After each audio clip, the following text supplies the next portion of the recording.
আর এই ভয়ঙ্কর ও চাঞ্চল্যকর খবর প্রকাশ্যে আসতেই আগামী ২৪ ঘন্টার মধ্যে তাকে গ্রেফতারের কড়া নির্দেশ দিলেন তারেক রহমান। দর্শক, পৃথিবীতে একই মায়ের গর্ভ থেকে জন্ম নেওয়া দুই বুঝছেন ভাই আপনারা কি আপনারা বুঝছেন হয়তো অনেক শুনেছেন। সামনে কিন্তু আজকের গল্পটি সম্পূর্ণ সবাই ভিন্ন, চলে দিবেন অবিশ্বাস্য এবং রীতিমতো গা শিউরে ওঠার মতো। এটি এমন এক করুণ বাস্তবতার গল্প যা শুনলে আপনি মানুষের লোভ এবং স্বার্থপরতার চরম রূপটি দেখতে পারবেন।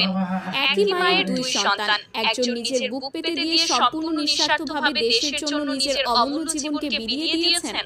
তিনি হয়ে উঠেছেন কোটি মানুষের আবেগের প্রতীক, একটি নতুন ইতিহাসের মহানায়ক। আর ঠিক তার উল্টো দিকে তার আপন বড় ভাই সেই আত্মত্যাগকে পুঁজি করে ভাইয়ের জীবনটাকেই সিঁড়ি বানিয়ে নিজের আখের গোছাতে ব্যস্ত হয়ে পড়েছেন।